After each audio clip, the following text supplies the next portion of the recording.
अस्सलाम वालेकुम फ्रेंड्स, मेरा नाम मोहम्मद सोहेब दानिश है और आप देख रहे हैं मेरा यूट्यूब चैनल। फ्रीलांसिंग सीरीज़ की अगली वीडियो में आपको खुशामदीद कहता हूं और इस वीडियो में हम बात करेंगे कम्युनिकेशन स्किल के बारे में। तो इस वीडियो में हम जो टॉपिक्स कवर करेंगे वो ये हैं। नंबर 1, कम्युनिकेशन स्किल होती क्या है। नंबर 2, इंग्लिश कम्युनिकेशन स्किल में कितना इम्पोर्टेंट रोल प्ले करती है। नंबर 3, आप अपनी कम्युनिकेशन को कैसे बेहतर कर सकते हैं। इसके अलावा मैं कुछ और टिप्स एंड ट्रिक्स भी आपको बताऊंगा।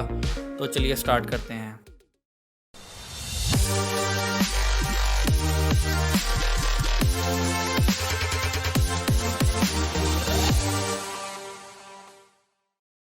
तो सबसे पहले बात करते हैं कि कम्युनिकेशन स्किल होती क्या है।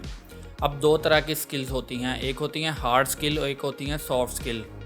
फ़र्ज़ करें एक शेफ़ है, उसकी जो कुकिंग है वो उसकी हार्ड स्किल है, लेकिन अब वो अगर किसी रेस्टोरेंट में किसी किचन में काम कर रहा है तो वो किस तरह अपने ऑर्डर्स को टाइमली डिलीवर कर रहा है, नए ऑर्डर्स ले रहा है, अपने वेटर्स के साथ किस तरह कोऑर्डिनेट कर रहा है, तो ये सारी उसकी सॉफ्ट स्किल्स शुमार होंगी कि वो टीम वर्क कैसा कर रहा है, वो कम्युनिकेट कैसा कर रहा है। तो ये सारी सॉफ्ट स्किल होती हैं और जो उसकी कुकिंग होगी वो एक हार्ड स्किल होगी। ये थी एक छोटी सी एग्जांपल कि हार्ड स्किल और सॉफ्ट स्किल में फ़र्क क्या है। हार्ड स्किल की तरह आपको सॉफ्ट स्किल भी लाजमी आनी चाहिए।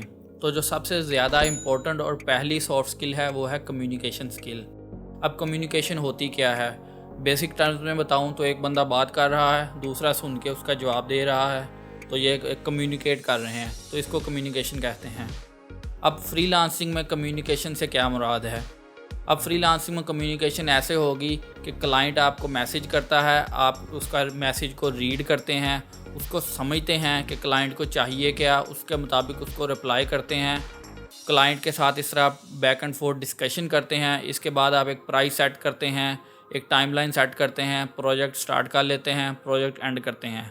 अब एक इस सारे प्रोसेस में एक कम्युनिकेशन एक ऐसा फैक्टर है जो कि शुरू से एंड तक आपके साथ चलेगा। अब कम्युनिकेशन आपकी जितनी ज़्यादा इफ़ेक्टिव होगी, आपके ऑर्डर्स मिलने के चांसेस आपके उतने ज़्यादा होंगे, इसलिए कम्युनिकेशन बहुत ज़्यादा ज़रूरी है। नंबर 2 पे बात करते हैं कि इंग्लिश कितनी ज़्यादा ज़रूरी है। देखें, इंग्लिश एक इंटरनेशनल लैंग्वेज है और पूरी दुनिया में बोली और समझी जाती है। अब जब भी इंटरनेशनली किसी भी क्लाइंट के साथ बात करेंगे तो मोस्टली वो इंग्लिश स्पीकिंग होगा।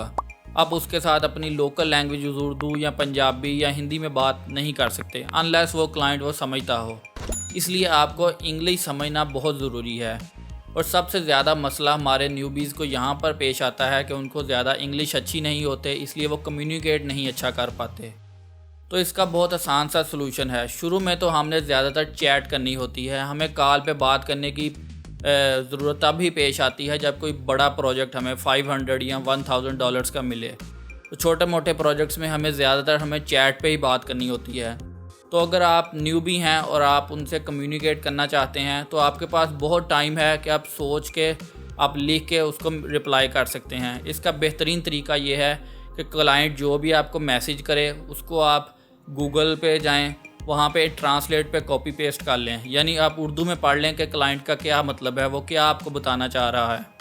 आप फिर उसका जवाब अपने उर्दू में टाइप करें, उसको जो इंग्लिश बनेगी आप उसको वहाँ पे कॉपी पेस्ट कर दें। लेकिन उसको सेंड करने से पहले आपने ग्रामरली से उसको चेक कर लेना है कि उसमें कोई ग्रामर की मिस्टेक तो नहीं है, क्योंकि अक्सर गूगल ट्रांसलेट में कोई गलतियाँ कर देता है। इसलिए आपने उसको एक दफ़ा एक्स्ट्रा चेक ये करना है कि ग्रामरली से चेक करना है।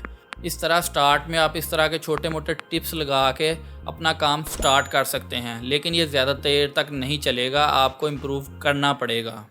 अगर आपकी इंग्लिश अच्छी नहीं है तो आप उसको कैसे इम्प्रूव कर सकते हैं। देखें, शुरू में जैसा कि मैंने पहले बताया कि ज़्यादातर चैट ही होगी, आपकी लाइव वीडियो कॉल नहीं होगी। अगर होती भी है तो क्लाइंट्स को इस बात की समझ होती है कि हम नेटिव इंग्लिश स्पीकर्स नहीं हैं, इसलिए वो आपका मजाक बिल्कुल नहीं उड़ाते। अगर आपकी इंग्लिश उतनी अच्छी नहीं भी है तो वो अक्सर अब इस बात को समझते हैं और वो ख़ुद ही बहुत आसान लैंग्वेज में आपसे बात करने की कोशिश करते हैं। अब मैं आपको 2-3 ऐसे तरीके बताता हूँ जिनको यूज़ करके आप अपनी लैंग्वेज को, इंग्लिश लैंग्वेज को बेहतर कर सकते हैं। नंबर 1, ये थोड़ा सा और लगेगा लेकिन बेबी कार्टून्स देखें जो छोटे बच्चों के लिए बनाए होते हैं। इस तरह के कार्टून्स आपको यूट्यूब पे भी मिल जाएंगे और नेटफ्लिक्स पे भी मिल जाएंगे। उसमें उन्होंने बहुत आसान लैंग्वेज में बात की होती है और बहुत स्लो बात करते हैं, जिससे आपको समझने में भी आसानी होगी और बोलने में भी आसानी होगी। तो आप वहाँ से आहिस्ता आहिस्ता अपनी इंग्लिश को बेहतर कर सकते हैं। नंबर 2, आप ऐसी कम्युनिटीज़ ज्वाइन करें, ऐसे ग्रुप्स ज्वाइन करें जो आपस में इंग्लिश में बात करते हों। इस तरह के आपको फेसबुक पर भी मिल जाएंगे। इस तरह की कुछ वेबसाइट्स भी मौजूद हैं जहां लोग इकट्ठे होते हैं, आपस में बातचीत करते हैं। तो वहां पे आप, क्योंकि ज़्यादातर लोग वहां पे नए ही होते हैं, वो और इंग्लिश लर्न करने की कोशिश कर रहे होते हैं, इसलिए आपका कोई मजाक नहीं उड़ाएगा और आप अपनी इंग्लिश वहां पे जाके इम्प्रूव कर सकेंगे। नंबर 3, आप इंग्लिश में बात करें, अपने आप से बात करें, मिरर में बात करें, अपने सोचें भी इंग्लिश में। अब ये थोड़ा सा फिर अजीब लगेगा, लेकिन जब आप चीज़ों को इंग्लिश में सोचना शुरू करते हैं तो आपके ज़ुबान से भी फिर इंग्लिश निकलना खुद ही शुरू हो जाती है। अब अगर ऐसा हो कि कोई आपसे इंग्लिश में बात करे, आप उसको पहले जहन में उर्दू में सोचें, फिर उसको ट्रांसलेट करें, फिर बोलें, तो इस तरह बहुत टाइम लगेगा। इसलिए जब आप अपनी बातों को इंग्लिश में जहन में दोहराना शुरू करेंगे बार बार, तो आप जब बोलेंगे तो आपके मुंह से भी इंग्लिश के अल्फाज निकलना शुरू हो जाएंगे। ये भी एक आजमाया हुआ नुस्खा है और अगर आप इस पर अमल करेंगे तो आपको इसके नताइज फ़ौरन दिखना शुरू हो जाएंगे। इसलिए ये 2-3 ऐसी टिप्स हैं जिनको यूज़ करके आप इंग्लिश इम्प्रूव कर सकते हैं। इसके अलावा और भी, जैसा कि अक्सर बताया जाता है कि आप सीज़न्स देखें, मूवीज़ नहीं सीज़न्स। मूवीज़ में बहुत तेज़, अक्सर 1.5 घंटे में उन्होंने सारा कुछ रैप अप करना होता है, इसलिए वहाँ पे इतनी ज़्यादा इंग्लिश इम्प्रूवमेंट नहीं होती। लेकिन अगर आप कोई ऐसा सीज़न देखें जहाँ डे टू डे एक्टिविटीज़ हैं, जैसा कि कोई फ्रेंड्स का एक सीज़न है, इस तरह वहाँ पे डे टू डे टॉक हो रही होती है, उनकी आपस में कम्युनिकेशन हो रही होती है, कन्वर्सेशन हो रही होती है, वहाँ पे आपको बहुत कुछ सीखने को मिलता है। डॉक्यूमेंट्रीज़ देखें अपनी, इस तरह लिसनिंग स्किल को आप बेहतर कर सकते हैं, स्पीकिंग स्किल को आप बेहतर कर सकते हैं। तो ये थी थोड़ी सी टिप्स एंड ट्रिक्स कि आप किस तरह अपनी इंग्लिश को इम्प्रूव कर सकते हैं। अब आखिर में बात करते हैं कि आपने क्लाइंट्स के साथ अपनी कम्युनिकेशन को बेहतर कैसे करना है। नंबर 1, जब आप क्लाइंट कोई भी आपको मैसेज करे तो आप उसको समझें और उसको यकीन दिलाएं कि आपने जो मैसेज किया है, आपकी जो प्रॉब्लम है, मैं उसको समझ गया हूँ। कोई क्लाइंट तब तक आपको प्रोजेक्ट नहीं देगा जब तक उसको यकीन ना हो जाए कि आप उसकी प्रॉब्लम को समझ गए हैं।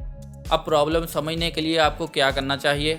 उससे सवाल करें, उससे से ज़्यादा सवाल करें, ताकि एक तो उसको ये भी लगे कि आप उसके प्रोजेक्ट में इंटरेस्टेड हो, आप इंटरेस्ट ले रहे हो, और दूसरा उसको ये भी अंदाज़ा होगा कि आप उसके प्रोजेक्ट को समझने की कोशिश कर रहे हो।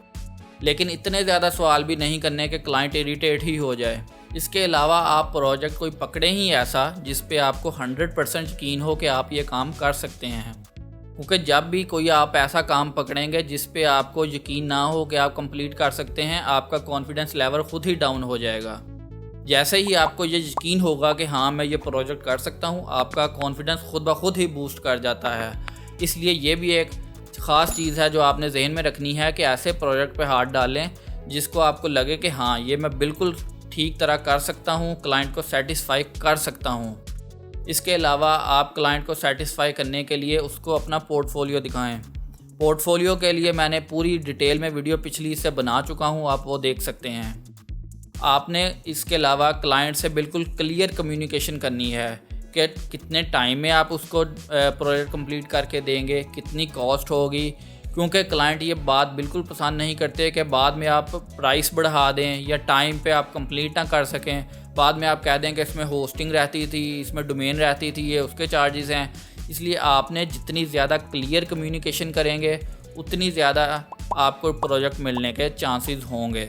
अगर मैं इस सब को समराइज़ करूं तो एक क्लाइंट आपके पास आता है, वो एक प्रॉब्लम लेके आता है, आप उसकी प्रॉब्लम को समझते हैं, उसको एक सोल्यूशन बताते हैं, उसको अपना पोर्टफोलियो दिखाते हैं, उसके साथ क्लियर कम्युनिकेशन करते हैं कि मैं इतने वक्त में और इतने पैसों में उसको कंप्लीट करूंगा, तो क्लाइंट आपसे एक रिलेशन बन जाता है। वो इस बात से सेटिस्फाई हो जाता है कि ये बंदा वाकई इंटरेस्टेड है, ये मेरी बात सुन रहा है। तो इस तरह आपके प्रोजेक्ट मिलने के चांसेस भी ज़्यादा हो जाते हैं। आपने प्रोजेक्ट का सलूशन उसको प्रोवाइड करना है उसकी प्रॉब्लम को सुन के, ताकि उसको लगे कि हाँ इस बंदे के पास वाकई मेरी प्रॉब्लम का सलूशन मौजूद है। इस पूरी वीडियो सीरीज़ में अगर आपका कोई भी क्वेश्चन है तो आप मुझसे कमेंट में पूछ सकते हैं। मैं कोशिश करूंगा कि सबके सवालों के जवाब देता रहूं। आप मुझसे मेरे फेसबुक पेज पे भी रब्ता कर सकते हैं। तो मिलते हैं किसी नेक्स्ट वीडियो में। Till then, this is Sohaib Danish signing off. अल्लाह हाफिज़।